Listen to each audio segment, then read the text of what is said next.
안녕하세요. 오정래 속속경제 오정만입니다.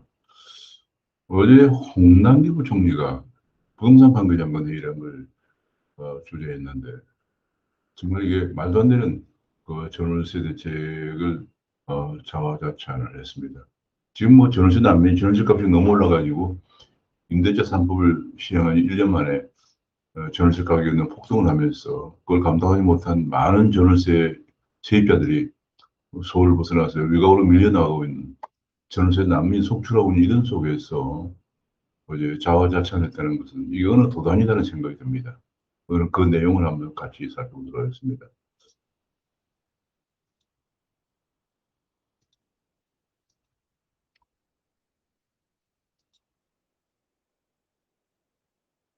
전세 대란에도 자화자찬을 했다 그런 얘기입니다. 구독과 알림 설정을 부탁드립니다. 어제 전세 난민이 전세 아우성인데 어제 홍남기 부총리가 부동산 시장 점검 관계장관 회의를 열어서 임대차법이 주거 안정을 높였다 이런 자화자찬을 했습니다. 그러니까 이제 어제 홍남기 부총리의 주요 내용은 아파트 갱신율이 57%, 78%로 올라갔다. 그런 얘기입니다. 그러니까 계약 갱신 청구권을 도입했기 때문에, 어, 자동적으로 계약 갱신이 올라갈 수밖에 없죠. 어, 지금 2 플러스 2 해가지고 2년 계약했다가 2년 더 연장하는 그런 계약 갱신 청구권의 주인이 거부할 수가 없도록 법을 만들었기 때문에 당연히 청구 갱신이 올라갈 수밖에 없습니다. 근데 문제는 이제 그러다 보니까 이미 전세값을 나중에 계약갱신이 될 걸 고려해서 전세값을 그까지 고려해서 올려받았기 때문에 전세값이 많이 올라간 것이죠.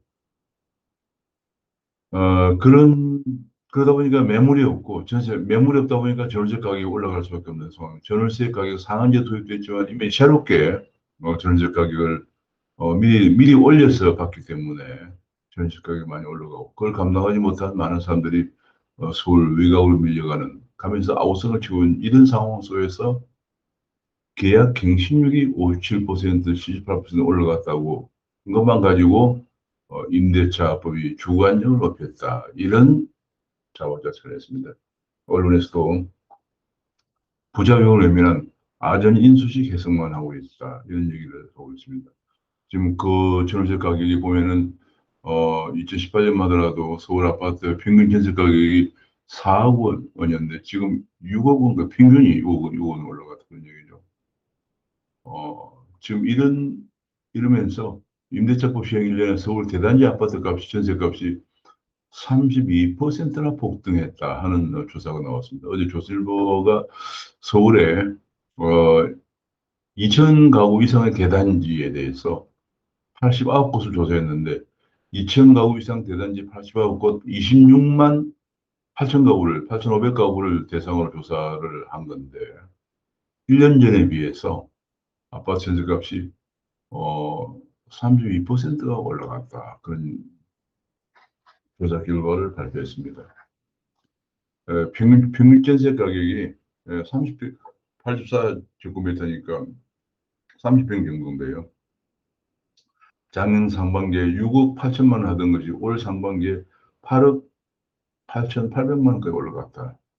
2억 원 넘게 평균 30.2% 올라갔다. 그런 얘기가 나왔고요. 지금 고득 같은 경우에 전용 면적 84제곱미터가 작년 6월에 7억 원이었던 것이 올해 4월에 12억 원에 계약돼서 10개월 만에 5억 원이 올랐다. 어마어마하게 올라가고 있습니다. 이렇게 되었기 때문에 많은 사람들이 전세를 이 비용을 감당하지 못한 사람들이 외곽으로 계속 밀려나오고 있는 상황입니다. 심지어 서울에서 뭐 저 수원, 화성, 동탄까지 밀려가고 있는 그런 상황입니다. 그런데도 어제 자화자찬이 나왔다는 것은 정말 그래서 많은 전문가들이 임대차 3법을 빨리 폐지해야 하는 것이 대책이다. 이렇게 주장을 하고 있는 가운데 어제 홍남기 부총리는 느닷없이 주거 안정을 높였다 하는 자화자찬을 했다는 겁니다. 홍 부총리가 갈수록 지금 문정부의 그야말로 뭐 완전히 문정부의 꿈에 맞는 이런 발언들을 최근 들어서 더 부쩍 자주 하고 있는 것 같습니다. 지금 조사한 걸 보면은 그동안에 어제 조선일보 조사 결과를 보면은 단지 중에서 강북구가 59%는 올라, 1년 사이에 전세값이 59%는 올라오고 도봉은 43% 올랐습니다. 강북구가 엄청나게 많이 올라가고 있습니다. 마포가 45%, 금천구가 45%, 구로구가 44%, 전반적으로 지금 올라가고 있는 상황입니다. 가격은 오르고 매물은 없는 상황입니다. 심지어 지방도 세종 31%, 울산 12%, 지방 전세값만 해도 엄청 올라가고 있다. 전세값은 오르는데 주택 공급이 3천 가구 정도 공급되었던 과천이나 성남은 전세값이 떨어졌다. 결국은 공급이 해법이다. 공급이 안 되고는 전세 매물도 증가할 수가 없는 거죠. 근데 문재인 정부는 지난 4년 동안 공급은 규제하면서 공급은 증대 정책을 나눠 계속 규제 위주 정책을 해왔기 때문에 매물도 없고 전세, 전월세 매물도 없고 게다가 임대차 3법을 시행하면서 전월세 가격이 급등을 하면서 전월세 난민이 속출하고 있는 상황입니다. 이 와중에 뭐 임대차법을 그런데도 어제 공당계는 전세 거주 기간이 늘고 계약 갱신률도 올라가서 임대차법이 안정적으로 정착이 되고 있다. 이런 정말 말도 안 되는 얘기를 어, 아전인수적 해석을 했는데 전문가들은 전세 난민을 안 보이나 하는 그런 얘기를 하고 있는 상황입니다. 어제 실거주 전월세 재건축 아파트 2년 집주인의 실거주 규제를 백지화한 이후에 전월세 매물이 나오고 있습니다.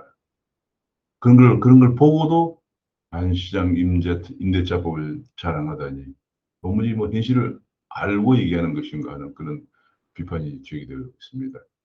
결국은 억지 규제를 없애자. 근데 어제 재건축 실거주 2년 규제죠. 이걸 처리하자 불과 일주일 사이에 전세값이 하락하고 있는 걸 보면서 그에 관한 전월세 난민의 주범이 결국은 정부였다 하는 것이 드러나고 있다는 주장이 제기되고 있습니다.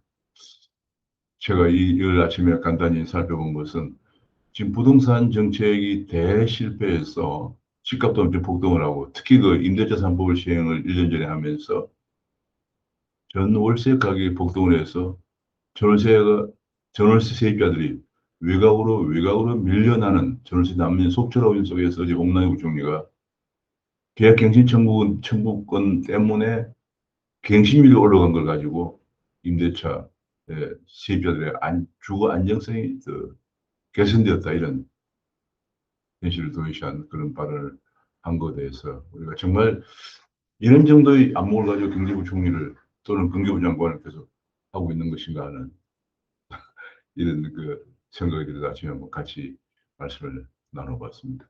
감사합니다.